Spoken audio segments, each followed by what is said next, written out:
Paper से होगा। अब इसको तोड़ मड़ोड़ के जो बात कर रहे हैं वो अलग बात है। बचत वहाँ के साथियों ने कहा हम नामांकन भरेंगे, वो तो पाटन की बात थी, दुर्ग लोकसभा की बात थी। तो शंकाएं तो अभी भी है, जहाँ भी हम लोग जा रहे हैं लोग यही कह रहे हैं कि हमने तो वोट दिया था, हमारा वोट गया कहाँ। हमारे पोलिंग बूथ से हम हमको लीड करना था लेकिन हम पिछड़ गए। तो ईवीएम पे लोगों को विश्वास तो रहा नहीं। अभी जिस प्रकार से सुप्रीम कोर्ट में भी इलेक्शन कमीशन को जो नोटिस दिया है वो भी बहुत महत्वपूर्ण है, और यदि ये इसी समय जल्दी से जल्दी यदि उसमें कोई फैसला आ जाता तो बड़ी बात होगी।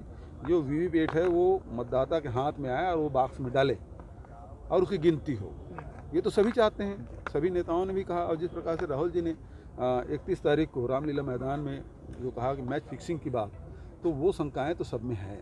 लोकतंत्र के इस पर्व में आपने पहले नामांकन कर दिया, संतोष पांडे प्रतिनिधि आपके रहेंगे, क्या उनको शुभकामनाएं देंगे आप?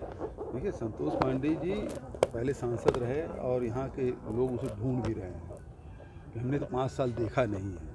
और संतोष जी को मेरी शुभकामनाएं हैं कि उनको दोबारा टिकट मिला। क्या सर फंड रिलीज को लेकर कोई दिक्कत आ रही है? आईटी ने आखिर में सुप्रीम कोर्ट ने कल फैसला दिया कि इतने दिन 1.5 महीने तक के हम लोगों को परेशान करते रहे। हमारे कोषाध्यक्ष है, ऑफिस बेरर है, सारे लोग परेशान रह रहे, हमारे राष्ट्रीय अध्यक्ष सब लोग परेशान थे।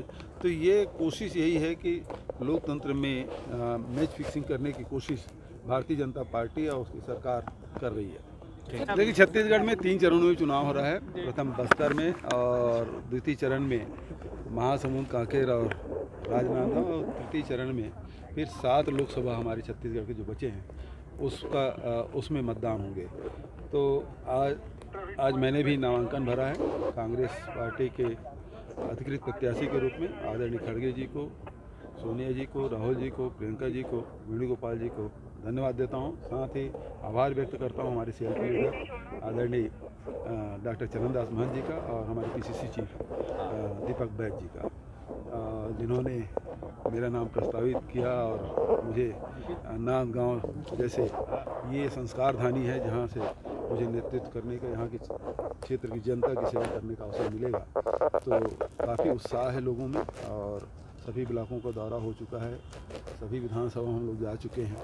कार्यकर्ताओं में बहुत उत्साह है। आम किसान, मजदूर, आदिवासी, हमारे अनुसूचित जाति के लोग, महिलाएं सब आतुर हैं।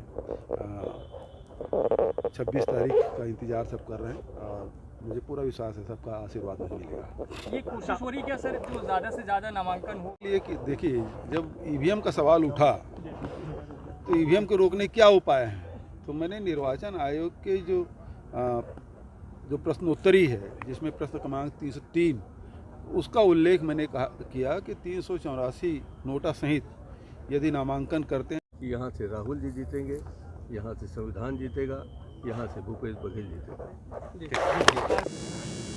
ये तो जनता बता रही है कि इसी का हश्र जो है और क्या क्या आपने कितना दिखे और कैसा कैसे काम आपने किया,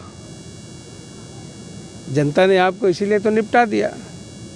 और राजनांदगांव में आपने क्या क्या किया ये राजनांदगांव की जनता बहुत अच्छे से जानती है और आने वाले 26 तारीख को वो वोट के रूप में तब्दील होगा और आपको पता चल जाएगा।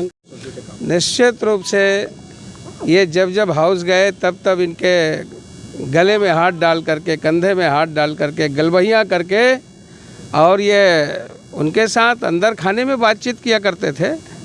और अब तो स्वर्गीय हो गए उनके पूज्य पिता, जिनको अपना पुत्र कहते थे, एक दूसरा पुत्र। लोकतंत्र आप सबके पास उसकी क्लिपिंग है और वो नेता कौन है, किसको मारने काटने की बात करता है, आए तो काट के भेजना कहता है, आप सब जानते हैं उसके विषय।